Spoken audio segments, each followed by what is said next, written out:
So final video review for this week is for a Swedish Christmas fairy tale by A.E. Radley. If you want to check out my Goodreads review, if you're on Facebook, it's a little bit further down the page under all the videos, and if you're on YouTube, it's in the description below. So for any of you that missed the introduction video last week, this is what the paperback looks like. You can find the introduction video, it's hanging around on Facebook and YouTube somewhere, and like I say, this is what the book looks like. Absolutely gorgeous, lovely, and just very wintry and yummy, and I love it. Brilliant looking book. And so this is the video review. As you all already know, I am a huge A.E. Radley fan. Like, I love everything she's written so far, and I loved this. I was not disappointed at all. I knew when I'd seen the cover and she'd done the cover reveal for this book, and then she'd given us a few snippets of the story in her author group, I just knew I was going to love it. And she told me, she said, don't go falling in love with Bronwyn, because there's no age gap romance in this for you. You can't fall in love with the Ice Queen in this one, she's barely in it. And she was barely in it, Bronwyn was barely in it, but she was such a relatable and important character, and the bits that she was in it for, I will absolutely savour. And I'm hoping we can have something Bronwyn in the future, because I love Bronwyn, she's a brilliant character, and she's not in it enough. However, she wasn't really needed in it, because Amber and Amelia, I hope I said that right, it's Amelia with an E, Amelia, I think that's right, have this beautiful relationship going. So Amber is pretty much gonna lose her job. Bronwyn is a bit of a bitch boss, and she's a proper full-on Ice Queen, which is why I want more from her, because absolutely age gaps, Ice Queens, love them, love them, love them, love them, love them.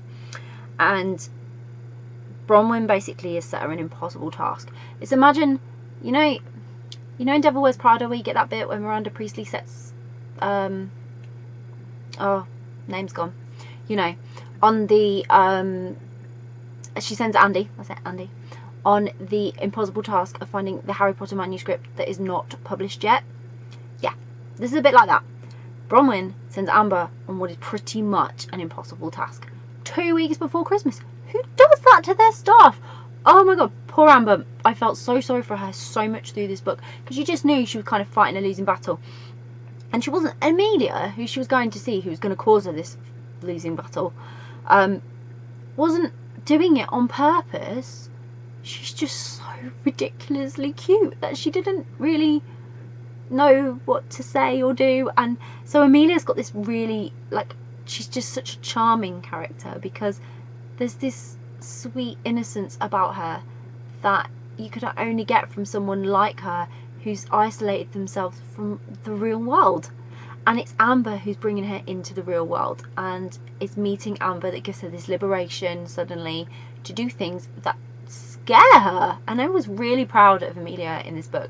I was really proud of everything she actually ended up achieving in the end, and just how brave she was in trying things with Amber. And then I was equally enamoured by just how brave Amber was too, because she really was risking everything to take a chance, to keep a job, and that desperation, especially at a time like Christmas, when the last thing you need is to lose your job or lose your home or not have any money. And she was taking risks, she was putting everything, she was putting all her trust in Amelia, and Amelia was putting trust in Amber, but for different reasons, and together they sort of were the perfect partnership, and they were just brilliant together, and I loved them, and I ship them so hard, it's unreal. They're so unbelievably cute.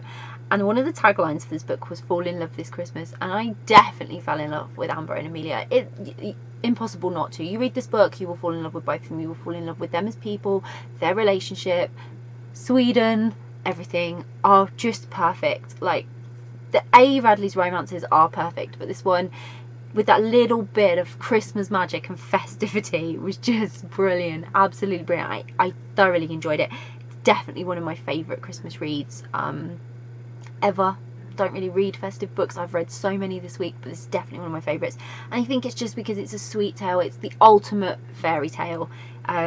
This is what fairy tales are made of, definitely. Just two sweet young women finding something in each other to make their lives better, and to be together, to learn, to grow, to experience just happiness, warmth, love, and it's just amazing. Loved it.